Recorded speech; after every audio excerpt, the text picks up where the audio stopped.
My first experience. I am so excited. I cast the vote. I am eagerly waiting for the result. എൻ്റെ പേര് Muhammad ഇൻജാദ് E. ഞാൻ ഇപ്പോൾ election vote ചെയ്ത് കഴിഞ്ഞിട്ടുണ്ട്.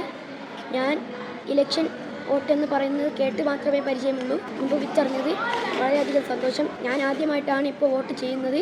Result അറിയാൻ കാത്തിരിക്കുകയാണ്. വിദ്യാർത്ഥികൾക്ക് വോട്ടിംഗുമായിട്ട് പരിചയപ്പെടുന്നതിന് വേണ്ടി സ്കൂളുകളിൽ വോട്ടിൻ്റെ എല്ലാ പ്രൊസീജിയറുകളും പാലിച്ചുകൊണ്ട് ഇന്ന് SBS പണ്ടാത്തിൽ വോട്ടിംഗ് നടക്കുകയാണ്.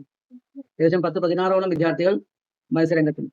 വളരെ ഭംഗിയായിട്ട് അതിൻ്റെ എല്ലാ പ്രൊസീജിയറുകളും മാനിച്ചുകൊണ്ട് തന്നെ ഇലക്ഷൻ നടത്തി. ലക്ഷദ്വീപിലെ ആന്ധ്രാദ്വീപില് ഗവൺമെന്റ് SBS പണ്ടാത്ത് സ്കൂളിലെ 2024-25 അധ്യയന വർഷത്തെ സ്കൂൾ ഭാരവാഹികളെ തെരഞ്ഞെടുക്കുന്നതിനായി ലോക്സഭാ തെരഞ്ഞെടുപ്പിന്റെ മാതൃകയിൽ EVM മെഷീന് പകരം മൊബൈൽ വിത്ത് ടാബ് ഉപയോഗിച്ചാണ് തെരഞ്ഞെടുപ്പ് നടത്തിയിരിക്കുന്നത്. അതിനുവേണ്ടി വിവിധ അധ്യാപകർക്ക് പല പല ഡ്യൂട്ടികൾ അസൈൻ ചെയ്തു. പ്രധാനമായും സ്കൂൾ ലീഡർ, വൈസ് ലീഡർ, സാഹിത്യ സമാജം സെക്രട്ടറി, ജോയിന്റ് സെക്രട്ടറി, ബാലസമാജ സെക്രട്ടറി, സമാജം ജോയിന്റ് സെക്രട്ടറി എന്നീ തലങ്ങളിലേക്കാണ് പ്രധാനമായും മത്സരം നടന്നത്.